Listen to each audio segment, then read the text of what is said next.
তো দেখো আজ আমি তোমাদের সঙ্গে তোমাদের যে প্রথম পর্যায়ক্রমিক মূল্যায়ন হবে অষ্টম শ্রেণীর, তো সেই রায় ও মার্টিন প্রশ্নবিচিত্রা 2026-এর, তো এই প্রশ্নবিচিত্রার মডেল সেট নাম্বার 5 ক্লাস করব বিজ্ঞান ও পরিবেশ বিষয়ের। ঠিক আছে, এর আগে আমি 4টা ক্লাস করে দিয়েছি, না দেখে থাকলে প্লেলিস্টের মধ্যে পাবে, প্লেলিস্ট লিঙ্ক এই ভিডিওর ডেসক্রিপশানে দেওয়া রয়েছে, অবশ্যই চেক আউট করবে। আর তোমরা যদি আমাদের কাছ থেকে এই বিজ্ঞান ও পরিবেশ বিষয়ের টোটাল তোমাদের 12টা সেট রয়েছে, 12টা মডেল সেটের প্রশ্নপত্রের উত্তর কিনতে চাও, তো অবশ্যই আমাদের সঙ্গে হোয়াটসঅ্যাপে যোগাযোগ করবে, কম দামে আমাদের কাছ থেকে কিনতে পারবে। এছাড়া আমাদের ভিডিও ক্লাস তো এরকমই বের হচ্ছেই, তোমাদের বুঝিয়ে দিচ্ছি। চ্যানেলে নতুন থাকলে সাবস্ক্রাইব করো, বেল আইকন অপশানে সেভ রাখো। চলো বাদবাকি কথা পিডিএফের মধ্যে গিয়ে হোক। তো দেখো আমরা নোটসের মধ্যে এলাম। তো এখানে দেখতেই পাচ্ছ 5 নাম্বার স্কুলের নামটা দেওয়া রয়েছে হিন্দু স্কুল। ঠিক আছে, মডেল সেট 5 এটা। তো প্রথমেই দেখো সঠিক উত্তরটি নির্বাচন করো বলা রয়েছে, এমসিকিউ টাইপ প্রশ্ন প্রথমেই দেওয়া রয়েছে। দেখতেই পাচ্ছ এর আগে 4টা ক্লাস যারা না দেখেছো অবশ্যই দেখে নেবে। একে দাগে প্রশ্ন দেখো, জলের ঘনত্ব হলো, উত্তর করবে অপশান বি। ঠিক আছে, 1 কেজি। ঠিক আছে, তারপর দেখো নেক্সট মানে অপশান বি করবে আর কতটা। তারপর দেখো নেক্সট 2 দাগে দূরত্ব স্থির রেখে দুটি বস্তুর কণার ভর 3 গুণ করলে মহাকর্ষীয় আকর্ষণ বল, উত্তর করবে 9 গুণ বাড়ে। তারপর দেখো নেক্সট তুতে যে দ্রাবকে দ্রবীভূত হয় সেটি হলো জল, উত্তর করবে বি। ঠিক আছে, 3 দাগে বি করবে উত্তরটা। 4 দাগে দেখো বলা রয়েছে আঁশ ও ইক এই 2 ধরনের যৌগ গঠন করে কোনটি, এফি অর্থাৎ আয়রন। তারপর দেখো নেক্সট শূন্যস্থান পূরণ করো। একটি 10 কেজি ভরের বাটখারাকে হাতে রাখলে বাটখারাটি হাতের ওপর ড্যাশ নিউটন বল প্রয়োগ করে, 98 নিউটন অর্থাৎ 98 নিউটন, উত্তর করবে। তারপরে দেখো নেক্সট বলা রয়েছে কাগজের এবানাইট দিয়ে ঘষলে কাগজের ড্যাশ আধান জারিত হয়, ঋণাত্মক আধান। তারপর দেখো বলা রয়েছে 3 দাগে সাধারণ উষ্ণতায় ব্রোমিন ড্যাশ অবস্থায় থাকলেও আয়োডিনের কঠিন অবস্থায় পাওয়া যায় তরলে। তারপর দেখো 7n14 ও 6c14, এন মানে কি নিউটন, আর আর সি মানে কি কার্বন। ঠিক আছে, পরস্পরের কি না আইসোবার। ঠিক আছে, শূন্যস্থানে আইসোবার লিখবে। তারপর দেখো নেক্সট স্তম্ভ মেলাও। এখানে দেখো উত্তরটা আমি করে দিয়েছি। একে দাগে চাঁদের কোনো বস্তুর ভর একই থাকে। তারপর দেখো 2 দাগে গতিশীল বস্তুর ভর সময় মানে বাড়ার সঙ্গে সঙ্গে বাড়ে, অর্থাৎ ত্বরণ থাকলে। তারপরে নেক্সট 3 দাগে মহাকর্ষ বলের গাণিতিক রূপ, উত্তর করবে কোনো ওজন থাকে না। এটি ভুল, সঠিক হবে যেটা গাণিতিক সূত্রের সাথে। ঠিক আছে, তারপর দেখো নেক্সট সংশোধন করে দিয়েছি আর কি।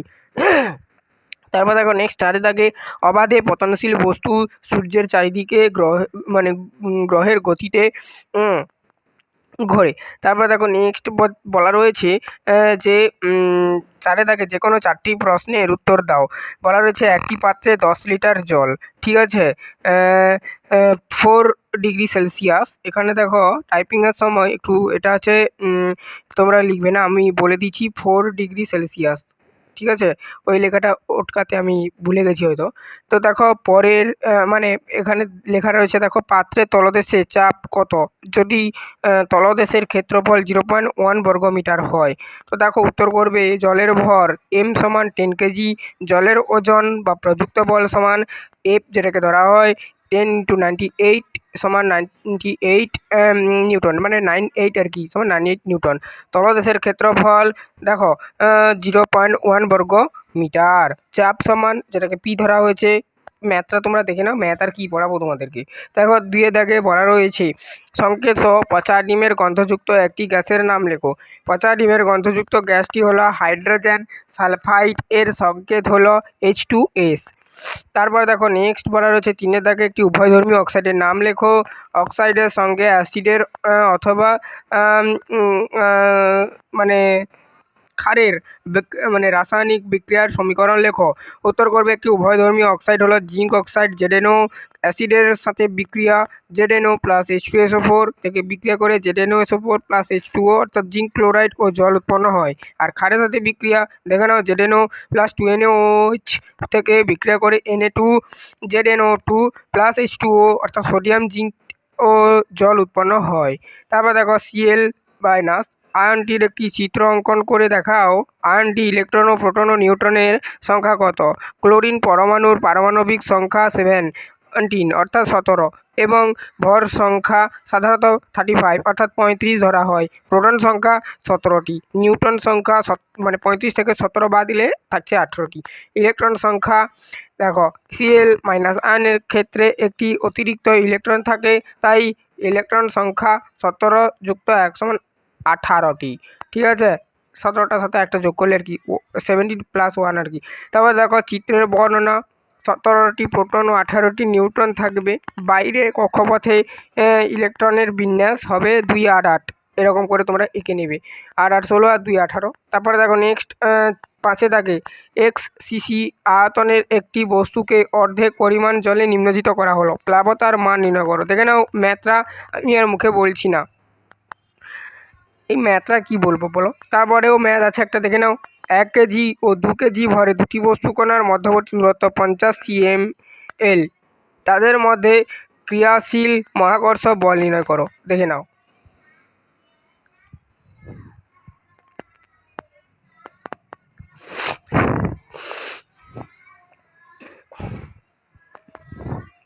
এরপর আসছি আমরা লাইফ সায়েন্স বা জীবন বিজ্ঞান বিষয়।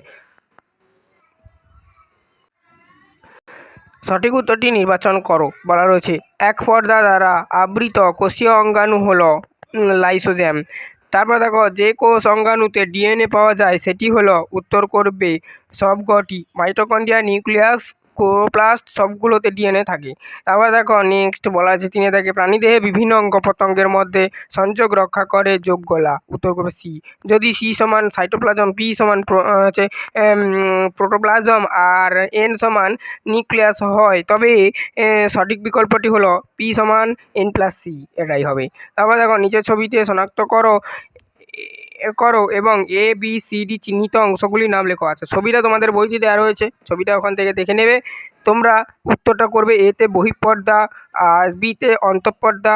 এগুলো আবার ইংলিশের নাম দেওয়া রয়েছে, চাইলে কেউ ইংলিশটা মুখস্থ করতে পারো, না পারো সেটা তোমাদের ব্যাপার। সিতে ক্রিস্ট, তারপরে দেখো ডিতে ম্যাট্রিক্স বা ধাত্র। তারপর দেখো নেক্সট নিচের প্রশ্নগুলির উত্তর দাও। ডিএনএ ও আরএনএর পুরো নাম লেখো। ডিএনএর পুরো নাম হলো ডিঅক্সিরাইবোনিউক্লিক অ্যাসিড এবং আরএনএর পুরো নাম হলো কি না রাইবোনিউক্লিক অ্যাসিড। তারপর দেখো 2-টা জিইআরএল এর অন্তর্গত কোষ অঙ্গাণুটির নাম লেখো। জিইআরএল এর অন্তর্গত দুটি মানে গঠিত আর কি হয় গলগি বডি, ঠিক আছে। আর ইতে যেটা সেটা হচ্ছে কি না এন্ডোপ্লাজমিক রেটিকিউলার, এবং এলতে হয় যেটা লাইসোজোম, এই 3টি। তারপর দেখো নেক্সট 3-এ থাকে তথা শেষ প্রশ্ন এই মডেল সেটের বলা রয়েছে, দেখো কোন স্নায়ুকোষের গ্রাহক বা প্রেরক অংশ, কোনো আর কি স্নায়ুকোষের গ্রাহক বা প্রেরক অংশের নাম কি? উত্তর করবে স্নায়ুকোষের গ্রাহক অংশ হলো ডেনড্রন, প্রেরক অংশ হলো অ্যাক্সন। এই ছিল টোটাল তোমাদের এই মডেল সেট 5-এর সমস্ত প্রশ্ন, তার উত্তর যেখানে ভুল ছিল আমি একটু সংশোধন করে দিয়েছি। আর এরপর আমরা মডেল সেট 6 নিয়ে আলোচনা করব। আর এরপরের ক্লাসে ঠিক আলোচনা করা রয়েছে, দেখে নেবে প্লেলিস্টের মধ্যে, প্লেলিস্ট লিঙ্ক এই ভিডিওর ডেসক্রিপশানে দেওয়া রয়েছে।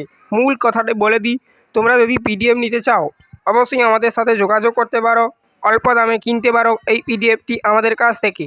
কোথায় যোগাযোগ করবে? হোয়াটসঅ্যাপে যোগাযোগ করবে, অনলি হোয়াটসঅ্যাপ নাম্বার এই ভিডিওর ডেসক্রিপশানে দেওয়া রয়েছে। অনেকে পিডিএফ কিনছে, তোমরাও কিনতে পারো, নিয়ে বাড়িতে পড়াশোনা করতে পারো, আর আমার এই ভিডিও ক্লাসগুলো দেখে বুঝে নিতে পারো, টপিকগুলো কনসেপ্ট ক্লিয়ার করে নিতে পারো। চ্যানেলে নতুন থাকলে সাবস্ক্রাইব করো, বেল আইকন অপশানে সেভ রাখো।